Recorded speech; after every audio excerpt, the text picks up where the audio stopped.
അങ്ങനെ ഞങ്ങൾ room vacate ചെയ്ത് ഇറങ്ങി. ലഗേജ് ഞങ്ങൾ റെയിൽവേ സ്റ്റേഷനിലെ ക്ലോക്ക് റൂമിൽ കൊണ്ടുവച്ചിട്ടുണ്ടായിരുന്നു കേട്ടോ. എന്നിട്ടാണ് നമ്മളവിടെ കറങ്ങാനൊക്കെ പോയിട്ടുണ്ടായിരുന്നത്. നേരെ ഞങ്ങൾ പോയിട്ടുണ്ടായിരുന്നത് എക്സ്പ്രസ് അവന്യൂ മോളിലാണ്. മോളിൽ കുറച്ച് നേരം നിന്നു. അവിടുത്തെ ചെറിയ സ്നാക്സ് കാര്യങ്ങളൊക്കെ ആണ് ഞങ്ങൾ കഴിച്ചത്. പിന്നെ അവിടുന്ന് നമ്മൾ നേരെ പോയത് മരീന ബീച്ചാണ്. ചെന്നൈ വന്ന പിന്നെ മരീന ബീച്ച് കാണാതെ പോകാൻ പറ്റില്ലല്ലോ. അങ്ങനെ നേരെ മരീന ബീച്ച് പോയി. അവിടെ നമ്മൾ MGRന്റെ സ്മാരകമൊക്കെ കണ്ടു. പിന്നെ അവിടുത്തെ ഫിഷ് ബീച്ച് ചെന്നാൽ പിന്നെ ഫിഷ് ട്രൈ ചെയ്യണമല്ലോ. അങ്ങനെ അവിടുത്തെ ഒരു ഫിഷ് ഞങ്ങൾ ട്രൈ ചെയ്തു. കുഴപ്പമില്ലായിരുന്നു, അത്യാവശ്യം ടേസ്റ്റൊക്കെ ഉണ്ടായിരുന്നു കേട്ടോ. പിന്നെ അതൊക്കെ കഴിഞ്ഞിട്ട് അതാ ബബിൾസ്, ഞാൻ ബബിൾസൊക്കെ പൊട്ടിക്കുന്നു കേട്ടോ പോണ വഴിയിൽ.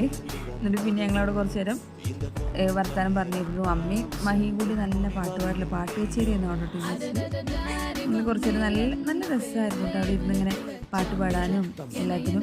പിന്നെ നമ്മൾ വൈകിട്ടായപ്പോഴും നമ്മൾ സ്റ്റേഷനിലേക്ക് പോയി. നമ്മൾ ട്രെയിനിൻ്റെ ടൈമായിട്ടുണ്ടായിരുന്നു. രാത്രിയാണ് നമുക്ക് ട്രെയിൻ ഉണ്ടായിരുന്നത്. രാവിലെ നമ്മൾ തിരുവല്ല സ്റ്റേഷനിലെത്തി നേരെ ഒരു ബസ് പിടിച്ച് വീട്ടിലേക്ക് പോകും.